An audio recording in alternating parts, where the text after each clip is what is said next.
खासदारांच्या फुटीनंतर ठाकरे सेनेकडून डॅमेज कंट्रोलचा प्रयत्न होतोय। ठाकरेंनी फुटलेल्या खासदारांच्या जिल्ह्यातील पदाधिकाऱ्यांची बैठक बोलावलेली आहे। फुटलेल्या खासदारांच्या जिल्ह्यातील जिल्हा प्रमुखांची सुद्धा उद्धव ठाकरे स्वतः बैठक घेणार असल्याची माहिती आहे। या संदर्भात आणखी जाणून घ्या आमचे प्रतिनिधी पद्मेश पवार आपल्या सोबत आहेत। पद्मेश, कालचं भाषण ऐकल्यानंतर त्यांनी भावनिक आवाहन केल्याचं पाहायला मिळालं, मात्र आता ही जी फूट पडलेली आहे ती तो तोटा झालेला आहे, तो कसा नेमका भरून काढतात उद्धव ठाकरे?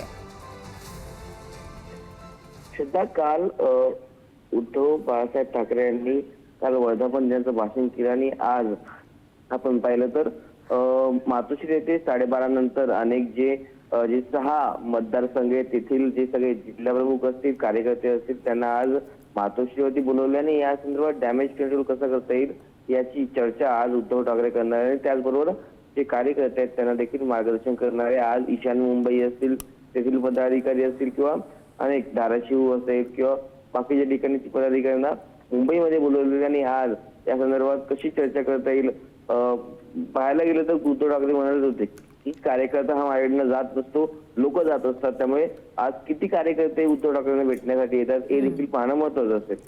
या सगळ्या संदर्भातले दिवसभर ताजे अपडेट घेऊ। धन्यवाद दिलेल्या माहितीसाठी पद्मेश।